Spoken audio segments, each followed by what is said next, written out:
Nah, Indonesia kini semakin maju bos. Kemajuan teknologi pun semakin nampak merata. Tak cuma terpusat di wilayah tengah atau Jawa, namun kini wilayah-wilayah timur Indonesia pun tak kalah sangar. Seperti berita baru-baru ini dikutip dari beberapa sumber berita berikut, diketahui bahwa wilayah timur Indonesia di Nusa Tenggara Barat kini telah berhasil memproduksi bahan bakar ramah lingkungan berupa solar yang berasal dari pengolahan sampah plastik. Mereka kini telah mempunyai mesin pengolah sampah plastik dengan sistem pirolisis. Dan jenis ini baru satu-satunya di dunia dan dioperasikan di NTB, Indonesia. Tak main-main, pengolahan ini pun bukan kelas kaleng-kaleng bos, tetapi sudah berskala pabrik yang mampu menghasilkan sebanyak 600 liter solar per hari hasil dari pengolahan sampah. Pabrik pengolahan solar sampah plastik ini pun dikembangkan di Science and Technology Industrial Park atau STI Park, Lombok. Dikatakan bahwa hasil dari pengolahan sampah plastik ini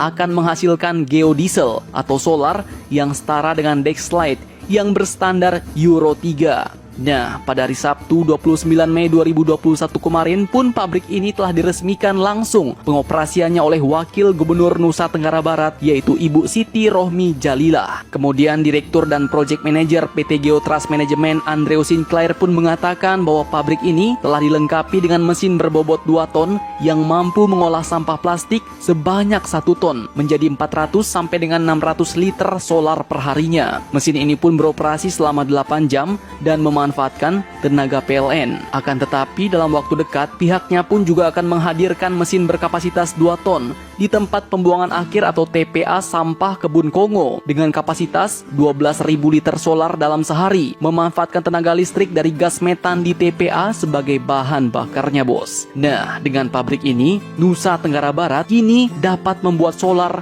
hanya dengan menggunakan bahan baku dasar dari semua plastik seperti kantong kresek, plastik bungkusan permen dan jajan, styrofoam, sandal bekas, dan semua bahan berjenis karet. Sedangkan jenis plastik PET yaitu polyethylene terephthalate dan PVC atau polyvinyl klorid seperti botol air mineral, pipa atau selang tidak dapat dimasukkan ke dalam mesin.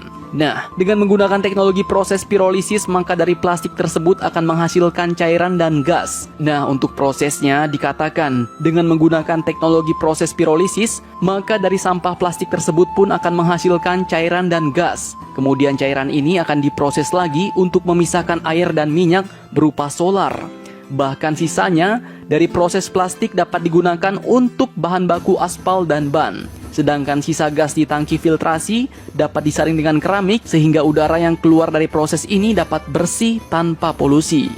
Untuk bahan bakunya mereka pun tidak khawatir lagi bos, karena sudah bekerja sama dengan bank sampah di NTB, termasuk sumber daya seperti perumahan-perumahan dan lingkungan tempat tinggal masyarakat sudah dikoordinasikan semua. Nah, mantap kan? Jadi bagaimana menurut kalian? Semoga Indonesia bisa semakin maju berkembang pesat terus ya bos. Jangan lupa komentar, tetaplah kalian barbar dan jangan santuy terus demi Indonesia maju. Salam Indo Heroes.